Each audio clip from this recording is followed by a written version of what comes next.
So with the results in the Georgia runoff election, there really is going to be a giant fracture, a giant split in the Republican Party. So Eric Trump went on Fox News, and this is the opening shot across the bow if I've ever seen one. Tomorrow's going to tell you a lot about the country, because I can tell you, Sean, any senator or any congressman that does not, meaning on this side, that does not fight tomorrow, I'm telling you, will not.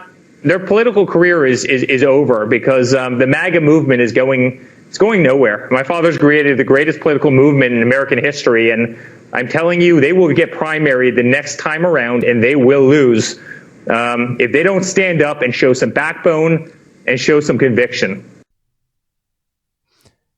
Here's why this is awesome. What they're trying to do is the Justice Democrats' approach to the Democratic Party. They're trying to do that with the Republican Party. But here's the difference, and this is a big difference. For the Trump people, it's not ideological. So in other words, it's not like Eric Trump is saying, here's our position on free trade. We want to keep jobs in the U.S. Other Republicans want to outsource the jobs. If they don't come to our position on free trade, we're going to primary them and we're going to win. He's not saying that. He's not tying it to war. He's not tying it to regulation. He's not tying it to any particular policy issues. What he's saying is, if you're not sufficiently sycophantic to my daddy, we're coming for you. Now, what does he mean, though? Like, how does he want them to be sycophantic?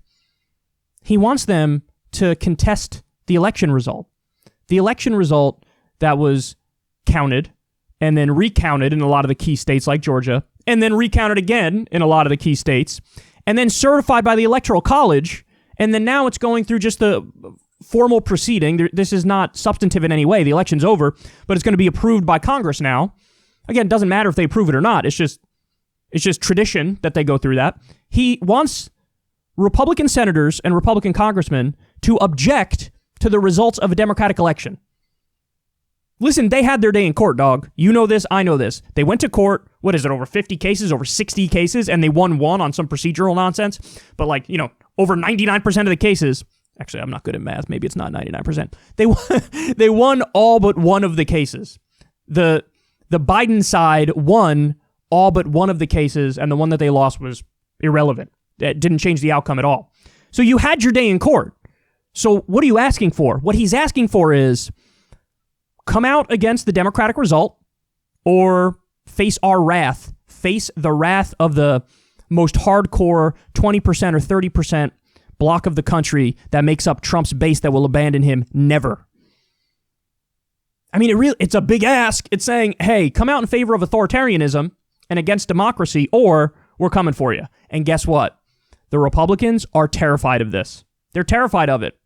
Now, to my surprise, the numbers are still relatively low in terms of who's going to contest the election. It's something like 11 senators or 13 senators at most. I thought there was a chance Trump could get over 50% of the elected Republicans to be on his side.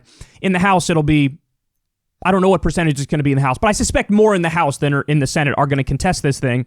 And that's pathetic, but it's also like exactly what you should want if you're on the left, because you're going to see an insane civil war on the right. You're going to have the Trumpist right versus the establishment right, and it's going to get ugly. And it's even harder to resolve these disputes if it's not policy-based, and it's not policy-based. It's Trump cult-based. So what's going to happen? Listen, I told you, you have like the Mitt Romney wing of the party, which is like, hey, get over this guy, get past this guy. He's tanking the whole party. And, he's trying to go back to like GOP classic, which is not good. Don't get it twisted. They're still wrong on like virtually every actual policy issue. But he's trying to get back to some of the norms and the decorum. And then you're going to have the Trump right. Somebody like Ted Cruz falls more in line with that. The people who are basically out there trying to pretend like they are him when they give speeches and they tweet and whatnot. They're going to act like, oh, the election result is fraudulent. And by the way, a lot of the people who are saying that on the right, like Ted Cruz and Josh Hawley, know the election isn't fraudulent. They know that's bullshit. They're doing it for purely cynical political reasons because they want to be president at some point. That's why they're doing it. There are others who are dumb enough to really believe it. Like I think Marsha Blackburn and Louis Gohmert are dumb enough to believe all the conspiracies about Dominion voting machines and Venezuela secretly controlled our election and all that stuff. But it's going to be a fight, dog. It's going to be a fight. They're going to be at each other's throats. And buckle up, get ready for it. Because he's letting you know in advance. He's saying, if you don't do the things we want you to do, if you don't fall in line and support my dad, if you're not pro-authoritarianism, then we're going to primary you. And guess what? These guys still have a lot of juice with the hardcore base of the party. They do. They do. But if that side wins, we already see electorally Trump's not doing well anymore because he totally lost the suburbs. So there really is going to be a giant fight behind the scenes. It's going to be Trumpism versus standard Republicanism. Republican classic ideology. That's what it's going to be. And I can't wait to watch it. I can't wait. By the way, it doesn't matter who wins in that fight because they're both terrible. Like both sides of that are absolutely terrible. But with a fractured right, it's possible the Democrats could get a lot done if they actually believed in anything and wanted to fight for anything, which are big questions, gigantic questions. But let's see it. Let's see the disintegration of the right, the crumbling of the right in front of our eyes. Because I'm telling you, man, that's sort of what's happening. And it's going to get ugly. And we can cheer it on from the sidelines. The next fight is going to involve Mike Pence. Because they want Mike Pence to somehow overturn the election results on his own, which he can't do. And he's not going to do it because he can't do it. And so then all the Trump people are going to turn on Pence. They're going to eat each other. And it's going to be glorious.